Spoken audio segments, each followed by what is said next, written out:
Ontem, não é, Priscila? Bom dia mais uma vez. Dia. A gente estava aqui projetando a decisão do Banco Central, aliás, na mosca. A Priscila tinha falado aqui em 0,75 nos Estados Unidos e manutenção no Brasil. Não deu outra. E você também destacou um assunto importante ontem, né, Priscila? A gente estava conversando aqui com a Thaís da LCA, não é? Da LCA Consultores. E você perguntou para ela, falou assim, a gente não está tendo de subir ou não subiu muito os juros porque reduziu muito durante a pandemia. E hoje você trouxe para a gente um gráfico que ilustra exatamente esse caminho, né? Exatamente. Desde lá de baixo até agora o último andar, né? Exatamente. Acho que vai aparecer aqui, então, um gráfico. Enquanto isso, eu vou falando que a gente voltou para o patamar, né, em 13,75 que a gente tinha lá em 2017, né? Então, são 12 altas seguidas que a gente teve aqui, né? Depois dessa última alta que a gente teve na decisão anterior, não na de ontem, a gente teve, então, a Selic voltando para o patamar de 2017. Aqui foram essas 12 altas seguidas. E aqui, Colombo, é que está aquela questão da pandemia, né? Então, que durante a pandemia os preços caíram, a gente teve em março de 2020 uma inflação muito baixa, daí depois abril e maio teve deflação. Então, com isso, a taxa pôde cair bastante. Mas a dúvida que ficou e que alguns economistas criticaram foi que o Banco Central deixou por muito tempo a taxa muito baixa. Isso acabou gerando uma inflação que subiu muito. E aí, aqui, nessa alta muito forte de 12 altas seguidas, a gente tem a inflação ficando acima de 10% desde setembro do ano passado até julho, né? Até junho desse ano, aí em julho que teve a deflação, daí a situação ficou um pouco melhor e deixou de ficar acima de 2 dígitos agora no dado de agosto, né, que ficou em 8,73. Mas a gente estava com a inflação acima de 2 dígitos desde setembro de 2021. É por isso que os juros sobem muito forte. Mas aí eu queria te fazer uma pergunta. Tem essa crítica de que o Banco Central pode ter sido agressivo demais aqui na queda, né? Mas não foi preciso nesse momento aqui? Se ele tivesse mantido essa linha aqui um pouco mais reta na comparação com esse período aqui, não dá para falar em pós-pandemia, né? Mas depois da vacina, por exemplo, não teria sido pior esse período aqui que o país passou?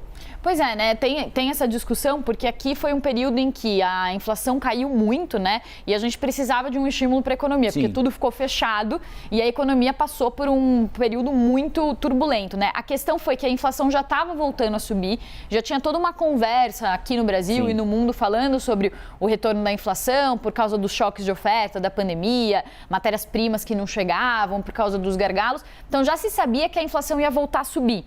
Então se discute se não Isso demorou aqui podia muito. ter começado antes, é isso? Poderia ter começado um pouquinho antes para já controlar a inflação, para que a inflação ficasse controlada antes e o Mas Banco mesmo Central... assim a gente começou antes do mundo, né? Começou antes do mundo. Não, e é o que a Thaisara estava falando muito bem ontem pra gente, que é tudo muito incerto. Engenheiro de obra pronta é fácil, né? Se olhar para trás e criticar é fácil.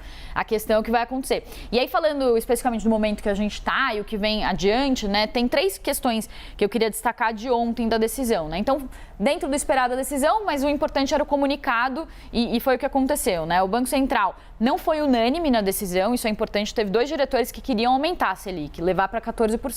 E é a primeira vez que acontece esse racha desde 2016. Esse é um ponto. Segundo ponto, o Banco Central deixou em aberto a possibilidade de mais altas. Disse que vai ficar vendo como estão os dados, o que vai acontecer, que não descarta mais altas. Na linguagem do Banco Central falou isso de um jeito mais formal, mas basicamente falou, a gente vai ver os dados para ver se vai precisar fazer mais altas daqui para frente, mas o mercado acha que fica estacionado em 13,75. E um outro ponto importante, Colombo, foi que pela primeira vez o Banco Central falou sobre mercado de trabalho. Então citou o aquecimento do mercado de trabalho como um risco para a inflação, dizendo que como o mercado de trabalho está aquecido, isso gera uma demanda muito alta, isso pode manter a inflação elevada. Então, meio que dizendo, nesse nível de taxa de desemprego a 9%, com tendência de cair mais, isso pode provocar um efeito na inflação também. E aí? E aí o que a gente chama na economia de trade-off, né? Que é isso? Que assim, você ganha de um lado, perde do outro, né? Não tem como ganhar dos dois lados. Então, o Banco Central vai subindo os juros para controlar a inflação, isso esfria a economia e causa um efeito no mercado de trabalho. Como o Banco Central, ele mira a inflação, e nesse momento existe até uma crítica de que o Banco Central está fazendo o trabalho de controlar a inflação sozinho, porque o lado fiscal, os gastos não estão contribuindo, a gente está aumentando o gasto, isso gera mais inflação. Então, o que acontece é que o Banco Central vai subindo juros, isso esfria a economia, de certa forma controla a inflação, mas causa um efeito lá na frente no mercado de trabalho. Então, é isso que o Banco Central está fazendo, seguindo também o que os outros bancos centrais do mundo estão fazendo. E aí eu não sei se você escutou no Money de hoje, a gente conversou. Por isso que eu fiz a pergunta. Você acha que eu sou maldoso? Não, e agora, depois de um tempo de conhecer o Colombo, eu já sei o que está fazendo aqui. Não, porque hoje um economista no CNN Money, a gente fez a seguinte pergunta, porque o pessoal se pergunta, tá, mas inflação é ruim, desemprego pior ainda, o que é pior, né? E aí esse economista, na visão dele, ele estava dizendo, né, que assim, para a economia de uma forma geral, é preciso primeiro mirar a estabilidade de preços para que isso não traga mais desarranjo para a economia, na visão dele. E tem outras visões, né, Colombo? Eu não discuto isso porque eu não sou especialista, entendeu? Mas é o seguinte... Pelo amor de Deus, né? É fácil falar isso de dentro do seu apartamento, com um armário cheio, né? Que precisa de um pouco mais de desemprego para controlar a inflação. Aí eu me pergunto, é melhor num mês o trabalhador não conseguir comprar 4 caixas de leite, conseguir comprar 2, ou não ter emprego para não comprar nenhuma e o preço do leite cair, né? Enfim, eu acho uma aberração, mas enfim, eu não entendo nada disso. Agora, não vão me convencer de que para cair a inflação precisa desempregar as pessoas. Eu sugiro que quem pense assim entregue o próprio emprego, né? Porque eu não quero entregar o meu. E aí o que eles falam que daí, por isso os diretores do Banco Central são impopulares, porque eles acabam falando isso. Mas isso gera uma discussão... Pode ser uma leitura rasa aqui da minha parte, eu admito que seja, do ponto de vista teórico e tudo mais, mas, sim...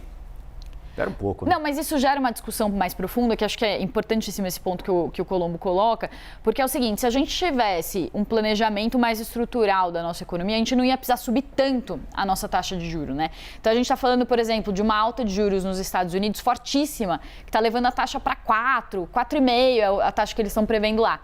Aqui a nossa taxa está chegando em 14%, né? E isso é fruto de uma economia que tem uma inflação que é mais aquecida historicamente. Geral que... Exatamente. Então, a escolha ruim que a gente tem que fazer agora, né, entre, ou de um lado, ou o caminho é muita inflação, ou o caminho é desemprego subindo, né, que é um caminho que é ruim das duas formas, né.